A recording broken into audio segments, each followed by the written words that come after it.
Hey Spuddies, PotatoMcWhiskey here, and welcome to Let's Play Jon Shafers at the Gates. So our current plan was to just continue on as we were. We want to produce treasure this turn because we have nothing we can really train our clans in. I'd like to get these guys trained as perhaps either metalworkers or wood gatherers, although I already have a wood gatherer, so that should be fine. We'll go to the next turn.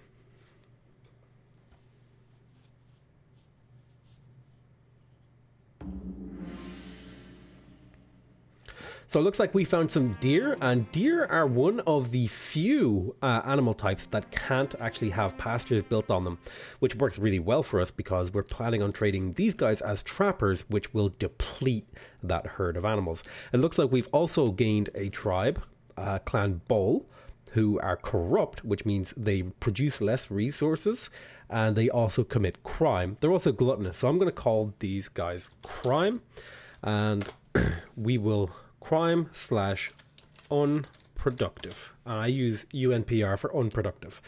So these guys are probably best used in either probably as a guide. The problem is that they commit crime, so I'm going to want them out of the settlement if I can, since I don't have any crime blocker clans. Do I have a crime blocker right now? I don't think I have a crime blocker. Yeah, I don't. Excuse me for being a little like that. I don't have a clan that can block crimes right now, so I might use these guys as just like crappy.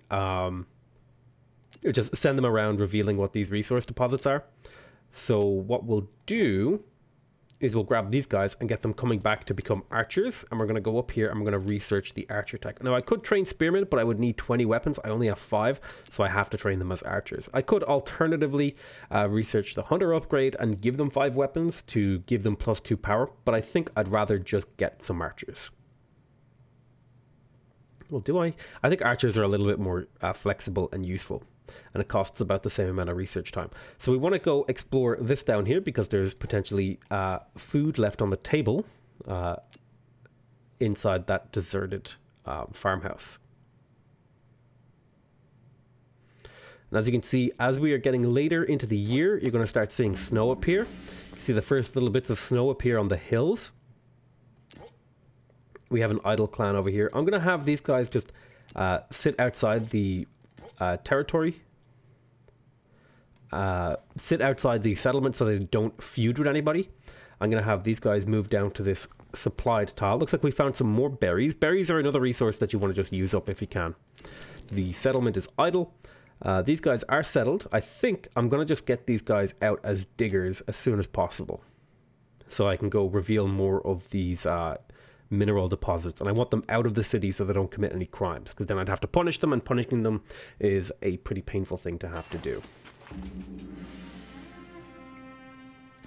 So we found a deposit of iron. Iron is reasonably good. I'd like to find some stone. You're not ready to become an archer yet. You're going to head up to the deer. You're going to move down here. Yellow means they have 1 turn of grace of supply. That's what the yellow means. It means next turn they're going to have negative supply. So it's okay to move them when the boxes are yellow, but you will need to encamp them next turn so they don't take supply damage. We're going to identify this deposit, and we're going to send you over here now. The one thing about snow is that it does mean it's harder to move your clans around. So we're going to train these guys as archers. That'll take 2 turns. We also got a new clan here. They are impulsive, so they're more likely to commit crimes, and they're rowdy, so they're likely to commit crimes and feud. So we'll call these guys crime, feud. These guys are likely to commit crimes and feuds, so we want to have them on their own out in the world. I'm going to get you to encamp for a turn so you don't take damage, and I think it could be quite handy to maybe get a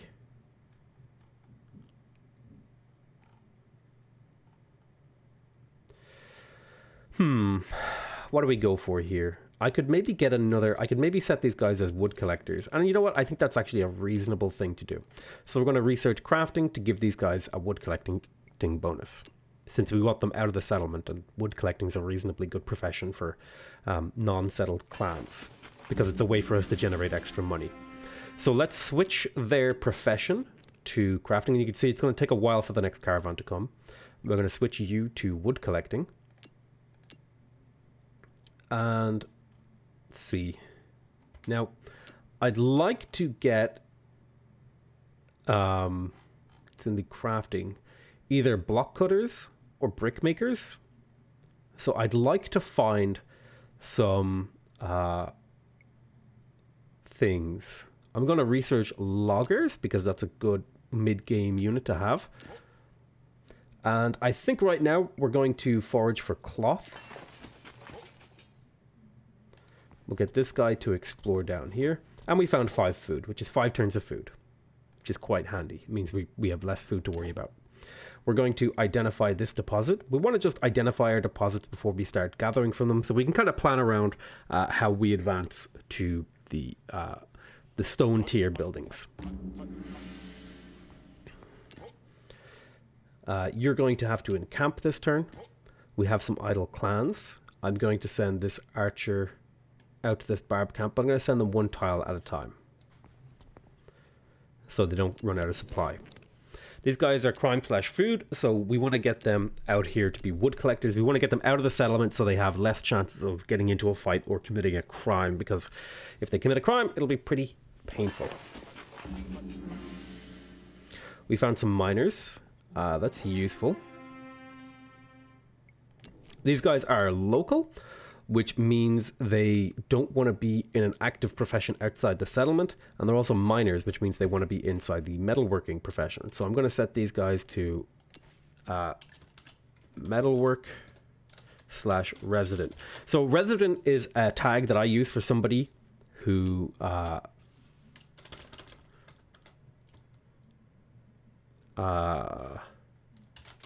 sorry. Resident is a tag that I use for people who have to be inside buildings. City is a tag I use for people who have to be inside the sort of main city. And that's because these guys have this. They're likely to get upset if I make them go outside. So this guy, I think I'm going to train him as a guide. So let's actually switch over here and research the guide's profession. And let's train these guys in a level of discipline in the discovery so they can act as guides and provide a resource production boost to all my gatherers. You guys are going to go here. You can't move through a blizzard, so we're going to have to kind of move around it a little bit. And this guy is stuck in a blizzard, which means he has to encamp because he can't actually move. You can see that sort of, it might be a little bit hard to see the effect, but basically there's some weather. And it's one of the things I love about this game is that there are like weather effects that really impact how you play. Okay, so we found some stone. That's useful. I'm going to send this guy to go identify this deposit. I'll have to move him slowly. You're immobilized, so you're going to skip. And you need to encamp because there's still a blizzard over there. You can do a little bit more exploring. It looks like we found another sieve here. And our settlement is idle.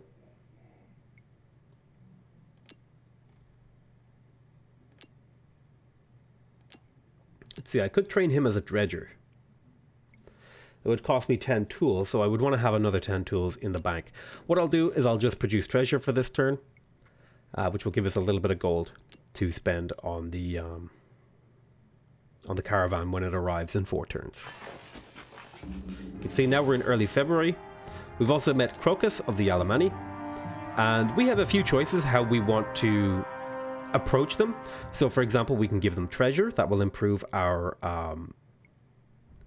friendship with them, but it will reduce our global reputation. Alternatively, we can tell them to go stuff it, and that will improve our reputation with other clans. I think I actually want these guys to be my friends, so I'm just going to give them, since we have a decent bit of treasure built up, we'll give them a little bit of treasure here.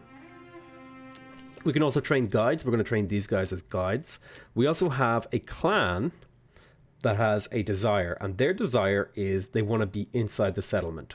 So we can do that pretty easily by just letting them be in the settlement for a turn. We're going to encamp here so we don't take damage, and you're going to just encamp. And looks like we found a peat deposit, which is basically coal. So the question is, are we going to... That kind of answers the question about how we're going to be making bricks, and it's going to be with brick makers, because we have coal, although it really depends on whether or not we find stone. Let's move these guys forward towards the barb camp that we can start working on, and you're going to encamp here. Let's study a profession. We have learnt the guide's profession. We are going to get to work on loggers now, because we want to unlock loggers so that we can get towards brick making. We have a violent and reclusive clan. So they get a 50% power. So I'm going to set these guys as they're likely to feud and crime.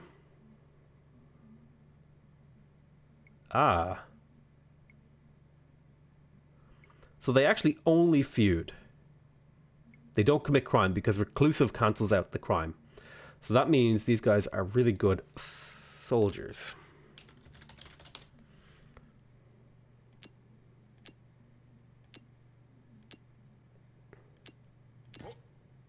So I'm going to pop these guys into the settlement for a turn.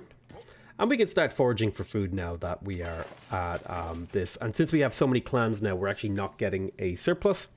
And we're actually at a slight deficit of food.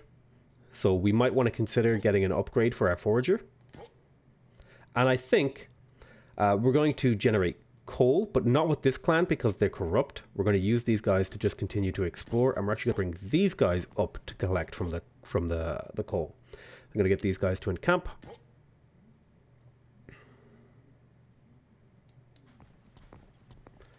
And we found some beehives that we can use to produce honey, which can be turned into beer.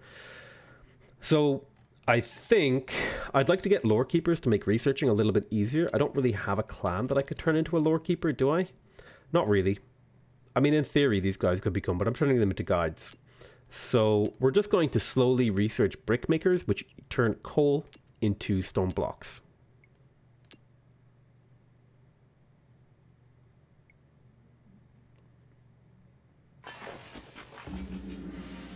So we have some idle clans. Looks like we have a lot of forests over here. Let's go explore this way. Uh-oh. So we have 5.3 attack power against their 4.2. So we should win this fight. We're not going to pillage the bandit camp, although we will get rewards for it. We're going to wait because these guys could counterattack us, and you take a penalty to defense if you pillage. So we're going to bring these guys up to go get the peat. You're going to encamp for a turn so you don't take damage. And now that we put these guys inside the settlement, they're happy because we fulfill their desire. They're going to produce more resources. So now we want to get them back out of the city because they are... they're rowdy and they'll start some fights. Let's see. We want to see. We've got this guy, the feuder here. I want to get him out of here. Probably turn him into a hunter and just use him to explore a bit. Because hunters can defend themselves from barbarians pretty effectively. Oh, I didn't mean to make that. We have a caravan. We have these guys. They're going to wipe these guys out. So let's attack. They will take some supply damage, which is fine, because we can just heal them up. We will need 5 oil and 5 cloth for that. So let's sell all this wood for a little bit of extra gold, and we'll buy the 5 oil to heal those guys up. Do we really want that? What else could we use is the question. We could buy a bunch of food and not have to worry about food for a very long time. But I consider that a little bit of an exploit because the food conversion thing is a little bit weird right now. So I try not to do that. What we'll do instead is we'll buy the 5 oil so that we can heal. Because in order to heal clans, they need to be on top of your settlement and they need to have 5 oil and 5 cloth in the bank. So we've got this digger here. You're going to go there and you're going to start foraging for coal because they're relatively productive. And you're going to identify this deposit for me.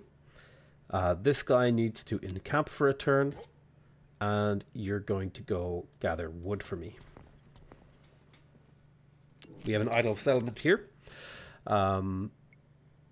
Let's train these guys as a hunter, just to get them out of the settlement so they're less likely to start a fight. And they could also gather food for us if we need to. We can send them out to identify more deposits of animals. Let's get these guys out of here so they don't start any fights. And you're going to forage for me. You're going to go exploring. So it looks like we have some very fertile and resource-rich areas around us. We're in a pretty sparse area over here, although we can set up some permanent settlements. Let's get you to encamp for a turn so you don't take any damage.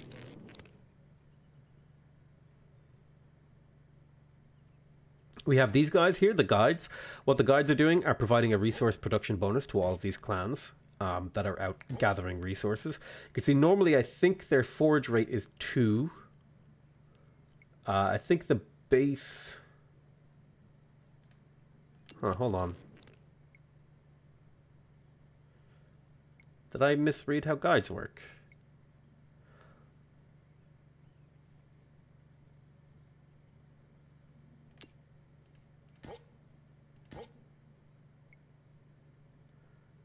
Yeah, okay, so it is working. I think the basic digging rate is, 2 coal. You can see here. You get 2 coal from peat, but we're getting a 50% upgrade thanks to the guide. And similarly, these guys normally produce 2. So our sort of foraging economy is much more efficient because we have that guide guy. We have this agricultural person who's not really being useful right now, but that's fine. We don't really have a use for them. We don't really have any sort of training we can do, so we're just going to produce treasure for now. And I need another clan who is compatible with the crafting profession to turn them into brick makers.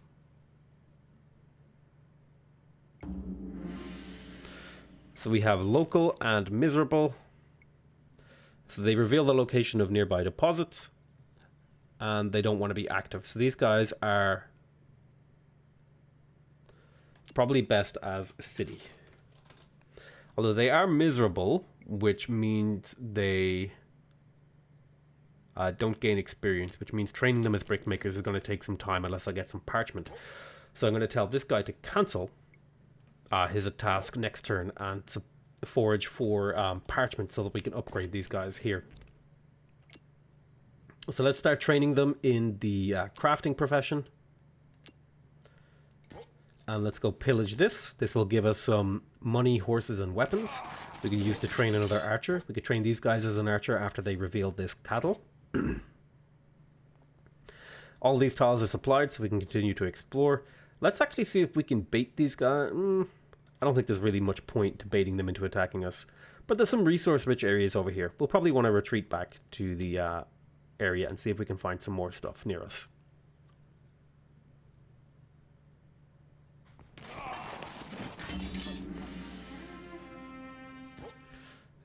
Okay, that was actually not great. They managed to attack us while we were pillaging.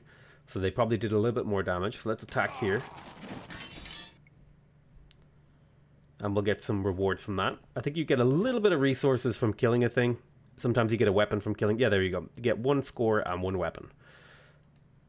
So I'm going to put you guys there. Because that's a supplied tile and it keeps you moving. I'm going to explore just a little bit more down this way. We have our city guys. I want you to cancel that and then I want you to forage for parchment. So that we can train these guys next turn. For now, I'm just going to produce treasure. And we'll finish the turn. The caravan will be here soon. I've got to bring those other guys back, the other archers back to heal them up at the city. We're in late May already. And we are at a slight food deficit. So I think it might be a good idea to actually hunt with these guys for a while. So that we have a food surplus going into the winter. These guys have cleared out this forest, so I'm going to send them over to this forest and start foraging that. And we'll bring these guys to get them healed up, because right now their combat power is weakened. So let's start bringing these guys back as well to explore some more of these closer areas. Our settlement is idle. We do have parchment now, so let's train these guys at crafting. I think it costs 1 extra... I think it costs whatever their their level is in Parchment to level them up by 2 levels. And we do want these guys leveled up because the brickmaker profession is a pretty high level profession from what I remember. It is, yeah, it's going to take, it takes a certain amount of turns to train people into higher level professions. So you need to train them up into those professions.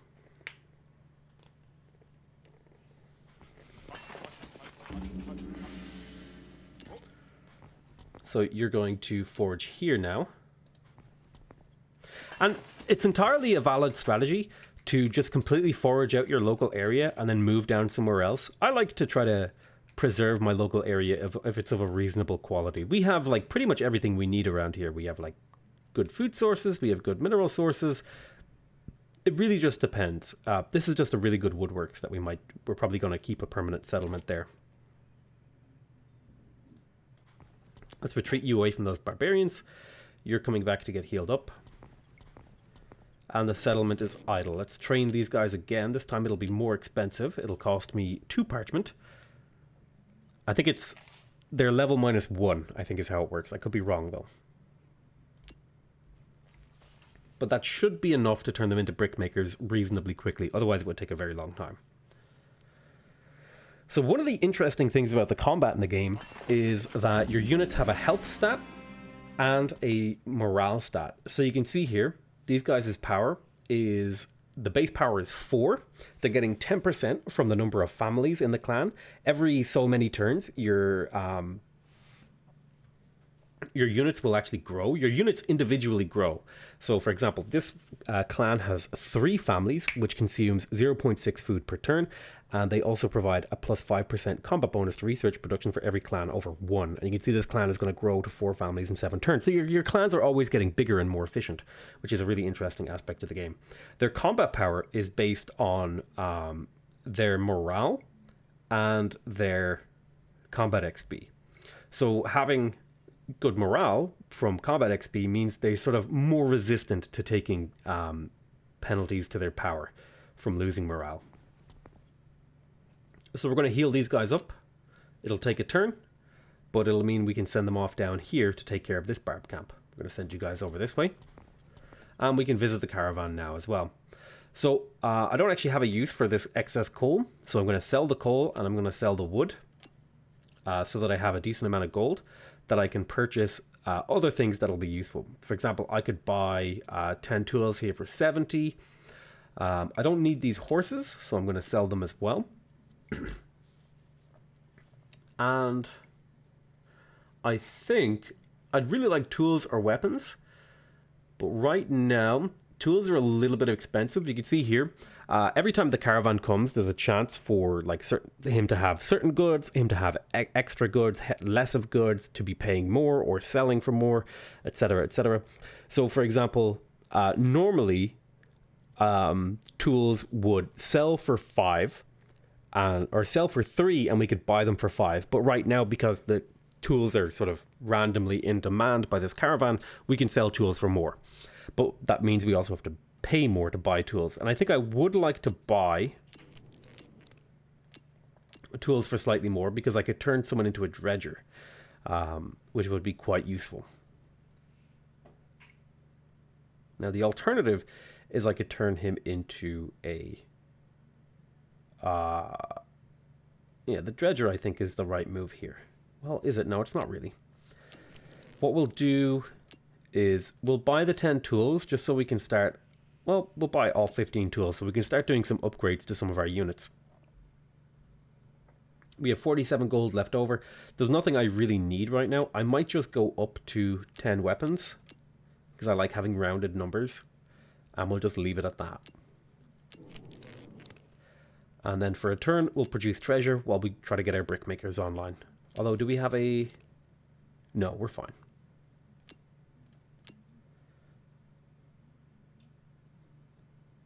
So I just really hope these guys don't commit a crime while I'm healing them up, because that'll mean I have to strip them of their job and titles.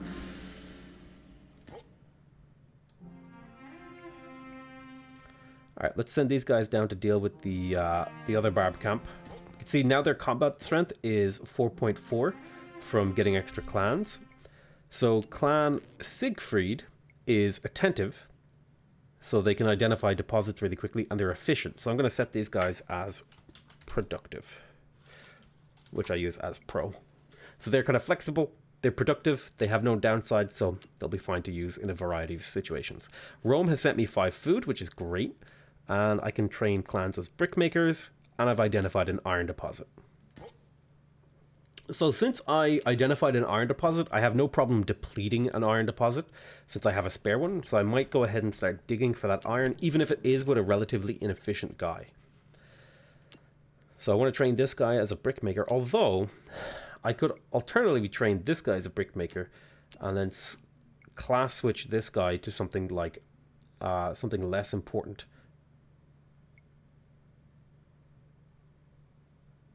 Like a wood bundler, which I think I'll do. I'm going to switch this guy to a wood bundler.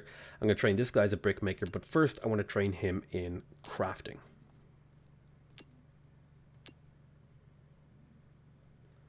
Since he is productive, having a productive profession producing a critical resource like stone blocks is really, really good.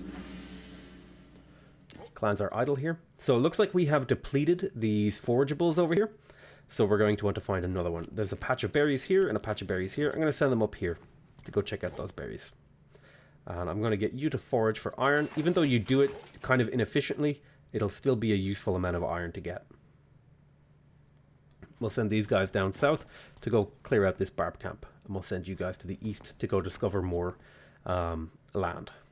The settlement is idle. So I think Siegfried will take 5 turns. So it's still worth it to train him, because training reduces the amount of turns it takes to train someone in a profession, essentially.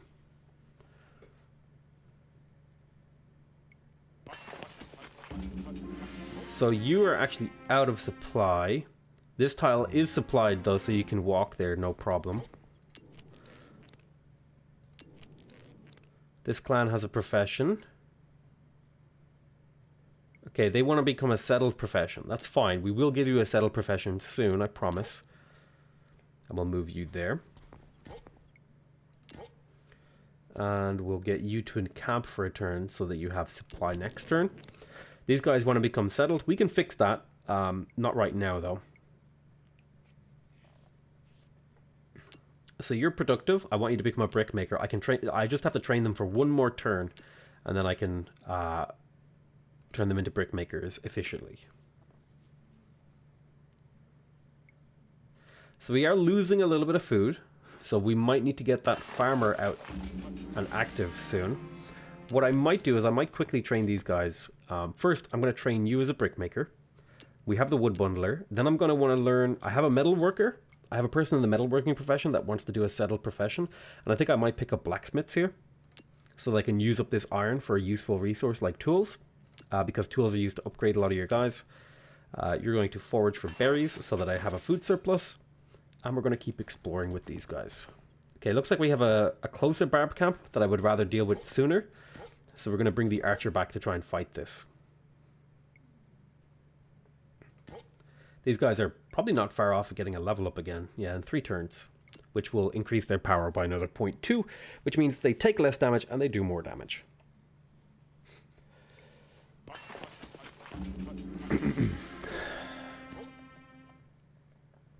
We're expecting a warm winter, which is useful. I think I'll move them first.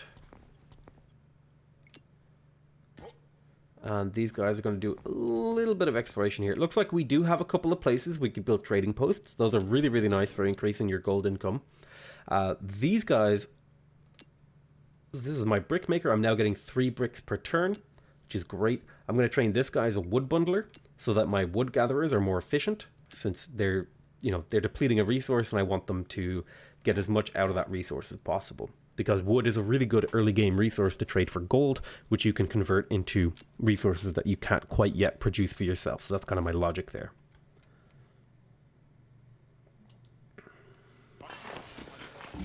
So I'm at nearly 16 out of 18 caravans, so I'm going to tell this guy to cancel this, and I'm going to tell him to forage for cloth next turn.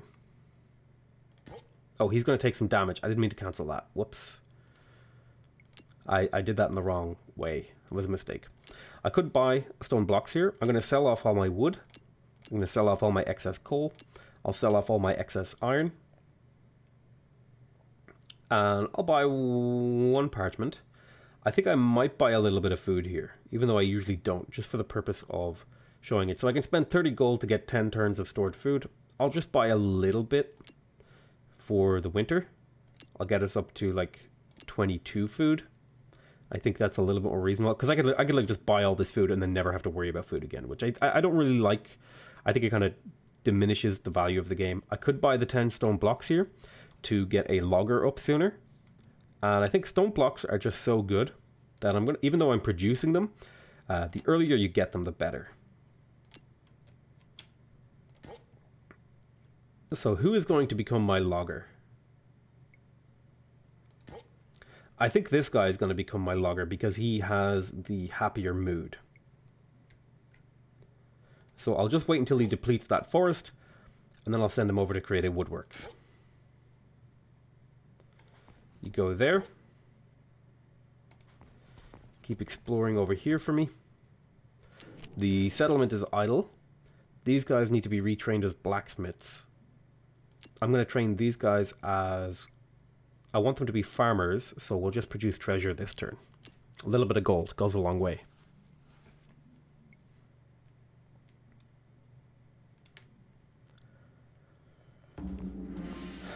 Alright, so let's bring these guys back to become loggers.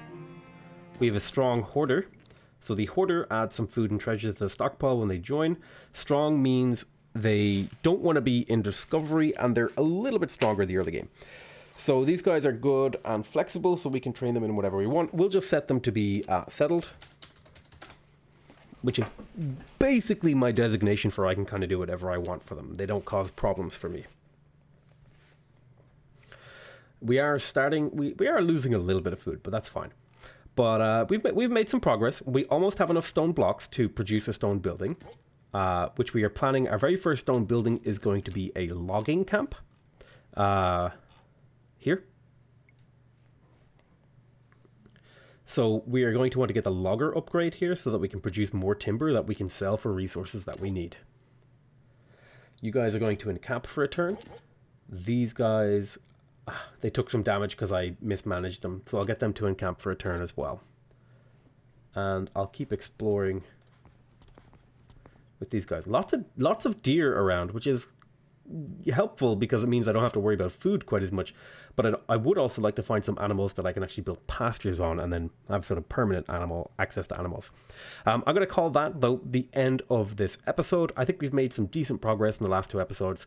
We're currently in sort of year 2 in the early October. We're heading into our second winter. We're making some good progress.